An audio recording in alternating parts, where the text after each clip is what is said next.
Verse 290. Mind is not born of the elements.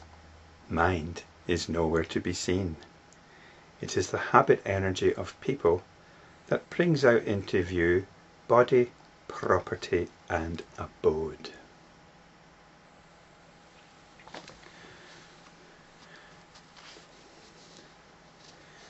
I mentioned in the last video how I'm a little bit down on philosophy.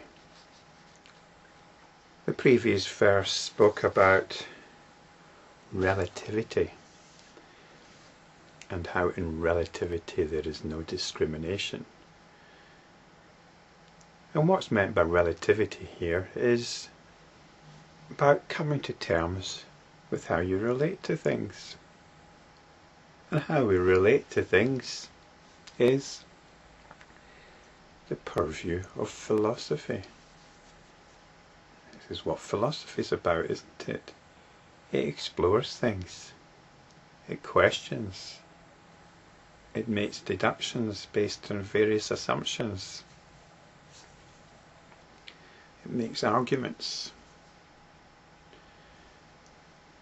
And if you pursue this, you should come to a clear understanding of how things are. You can do this in philosophy. But what happens when you've come to some clear understanding? The Scottish philosopher David Hume decided just to get on with ordinary life. And I think this is where philosophy comes to its end.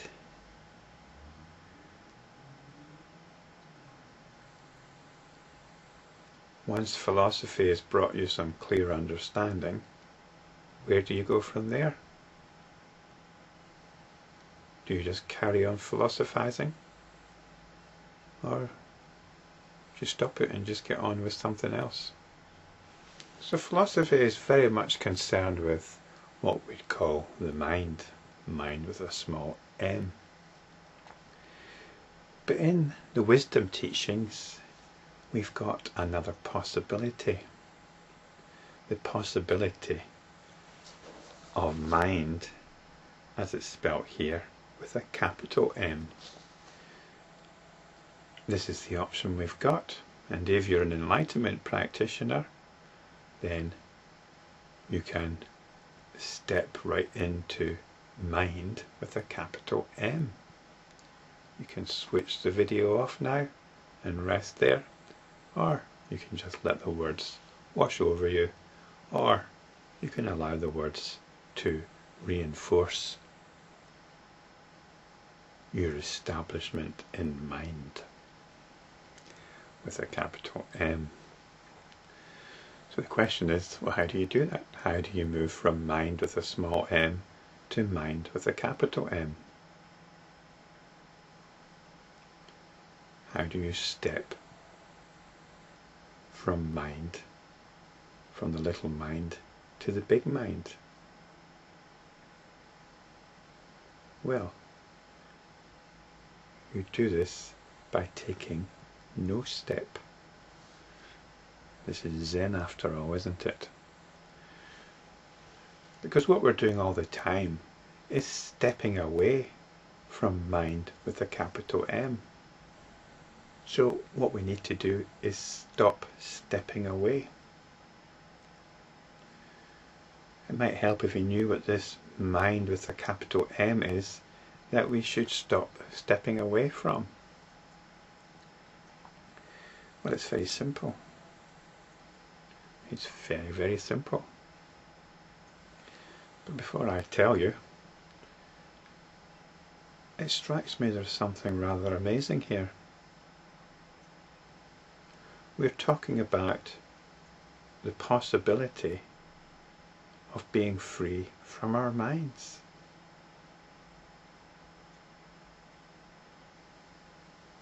I don't know if philosophy covers this possibility. It doesn't to my knowledge.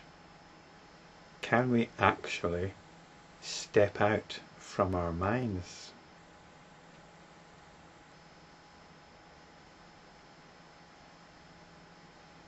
Now, this is an interesting question,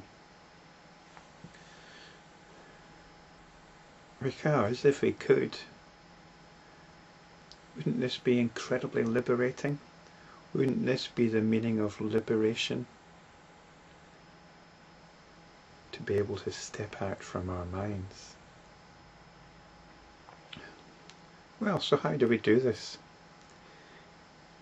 If you're an enlightenment practitioner, you'll be doing it already. But if you've forgotten or you don't know, well, we can ask ourselves, what else is going on right now apart from our minds? There's something more fundamental going on than our minds, and that's awareness. Awareness is mind with a capital M. Now this might be a little bit disappointing. You think, oh, is that all? Just awareness? It doesn't sound too interesting. In fact, it's a bit boring really, just being aware.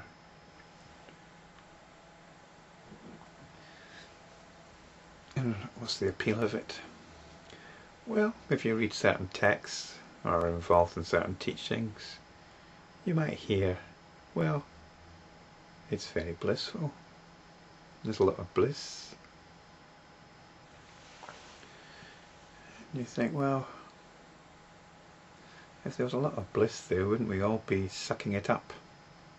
Wouldn't we all be sitting there in this bliss? Well, the fact is, yeah.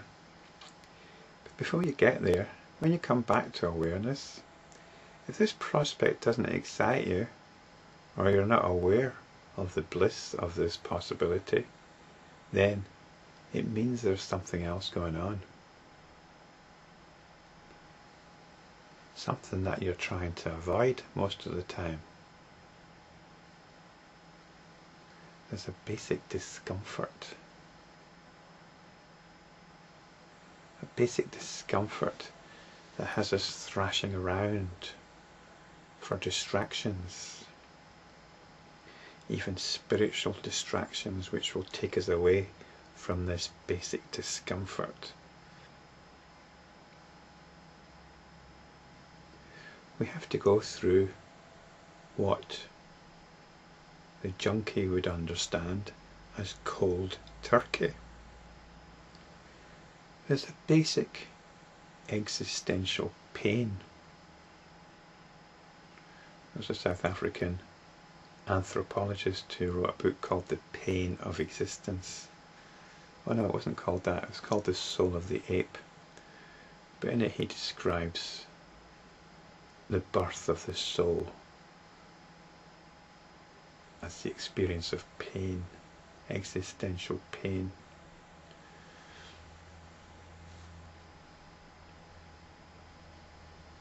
And I remember as a young teenager being somewhat overwhelmed by it all, just bursting out into tears for no apparent reason. My sister wondered what was wrong with me. My mother seemed to understand.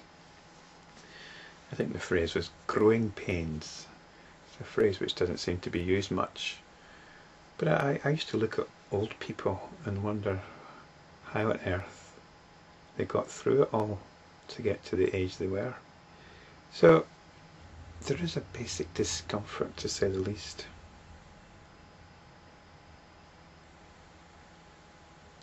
And this has to be faced. We cannot sweep it under the carpet. It has to be examined.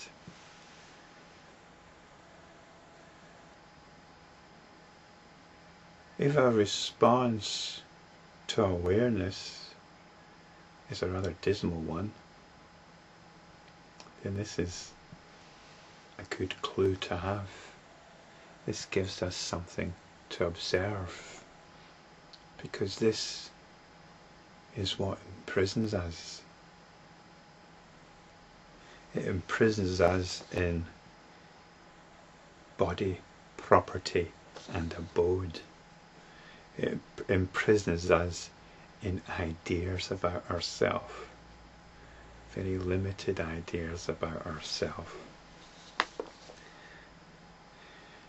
It imprisons us in this habit energy. It's the habit energy of avoidance. Avoidance of a very deep existential discomfort. I've often described spiritual practice as something akin to not scratching the itchy spot, because scratching doesn't help. So the no step is to stop scratching. This mind, this awareness, is not born of the elements. It isn't made up of anything. You cannot construct awareness, because awareness is the prime fact. Everything happens because of awareness. If there was no awareness, there'd be nothing. Not even hypothesis of something. It's nowhere to be seen. Mind is nowhere to be seen. It cannot be conceptualized, because all concepts arise within it. So to get back to awareness, we stop stepping away from it. We step away from it because we're prompted by this very deep existential discomfort. A discomfort which wants to clothe itself in body, nest itself in its abode, and surround itself with possessions. So can we stop scratching the itchy spot? Observe this on this very deep and subtle level. And if we can, then we might start getting a glimmer, at least, of this bliss that comes with awareness.